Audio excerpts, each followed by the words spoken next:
Hey guys, welcome or welcome back to my channel. I'm Manisha, and this week we're going to be seeing how much I can realistically read while also studying for my first ever nursing midterm. So I'm currently reading Zodiac Academy, The Awakening, and I've tried to read this book previously. Didn't go so well, didn't get very far.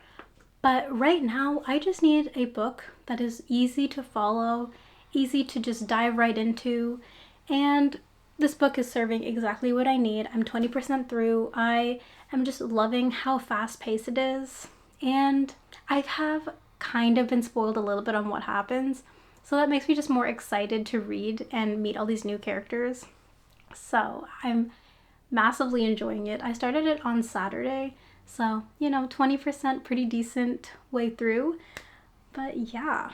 And then my midterm this week is in my health assessment class, so I have a theory midterm next Monday. So not super intense, but definitely gotta keep on top of that. Y'all, the way I am obsessed with this book, it's been so long since I woke up and I was like, where's my book? I need to be reading. And so the joy this book is bringing me, and I have heard that this is like the typically lowest rated book in the series. I'm so excited. I'm actually just loving this. I feel like, especially because we're in the perspective of two characters that don't know anything about the world, so we're learning so much, and I just love that. I love that everything's explained through them having to kind of experience things, and we're also like kind of understanding more of the kind of dynamics between people and like kind of how aggressive the world is through them having experiences. And I think it's interesting. Is it kind of like a common way for readers to understand what's happening by having a character that knows nothing? Yes. But do I eat it up every time? Also yes. I just think it's so good. So yes, I am like 48% through this book. I'm actually loving it. This is so fun. It's just a turn your brain off, just enjoy the ride kind of book.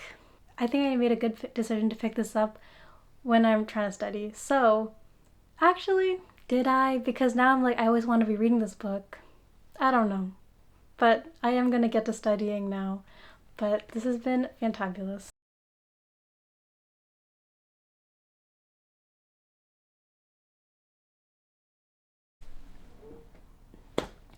Y'all, I finished Zodiac Academy, The Awakening, like an hour ago. And I'm still not sure how I feel because I blew through that book, and I honestly have not felt like that about a book in a really long time, where I'm just so on it. And so I don't know, because it's not like I felt very intensely like connected to the characters. I didn't feel like the story was like incredible.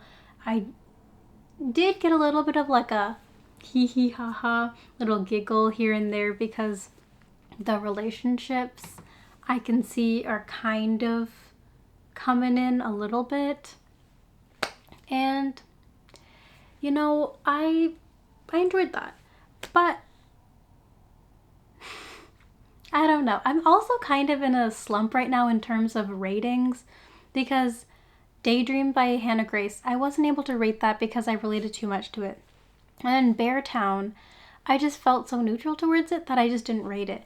But now this book, I also like don't really feel anything. Like, I think I had a rating up for a few minutes like after I finished reading it. I rated it 4 stars. But then I thought, do I really feel the 4 stars, or am I just feeling like I need to rate it? I don't know. I'm very conflicted. But if it's any indicator, I immediately picked up, what's it called? Zodiac Academy, Ruthless Fae, the second book. And I love that we're getting more perspectives in this book.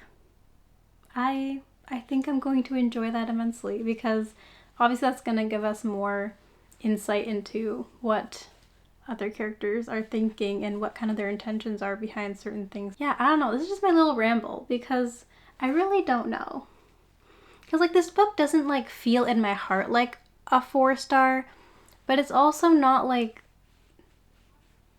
lower. Like, it was a very fun book, and I think the time that I'm in, this was like exactly the kind of book I needed. If you need a rating from me, I'm gonna give it a 4-star, but in my heart, I have no rating for this book, unfortunately.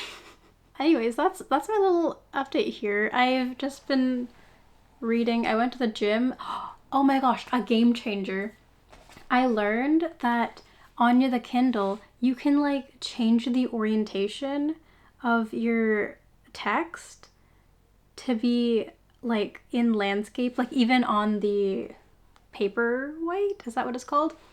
And I just had this propped up on the treadmill and I was just running and reading. And like, I'm someone that like, I love walking and reading. Like, if I'm out and about just walking, grabbing the Kindle and reading is great.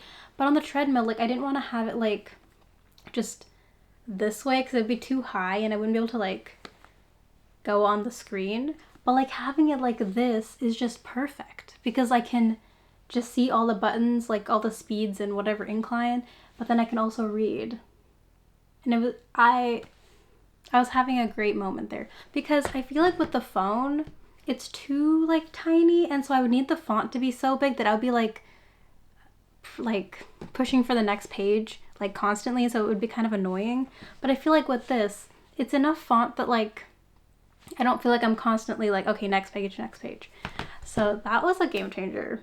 I think I'm gonna take my reading a step up from walking to running.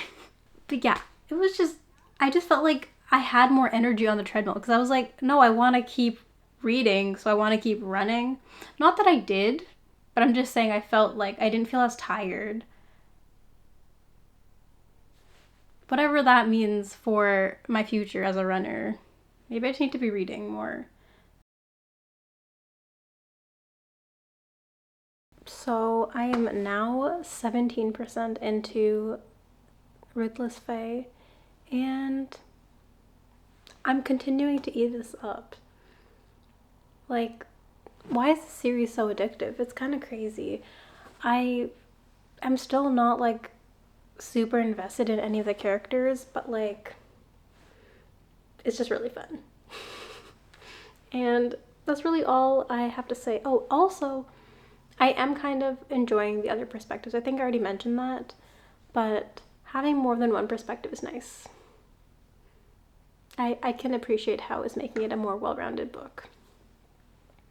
But yeah, that's really it. Nothing's really happening right now. So did I kind of cheat the weekly vlog format? Yes, because it's Monday now. But I wanted to finish Ruthless Fae in this vlog because I just felt like it would be really weird to have like the last 25% in like this week's vlog. So here we go. So I finished it literally this morning, and I have to say I'm a big endings girly, and that ending was very good for me and boosted my rating because I felt like this book was just not as snappy, and so I was getting through it much slower. And it just didn't feel like as much was really happening because it was because we were getting much more depth into the world and we were meeting a lot more players that are important in the world and stuff like that. So yes, important book, but it just was a little bit slower. But in conclusion, I think I was kind of hovering around a 3.5, 3.75. But I think that with that ending, I'm firmly landing at a 4-star. It was entertaining overall, and I did jump into the third book after finishing it. So, to say the least, the series is definitely addicting. And yeah, and I'll see you in next week's vlog.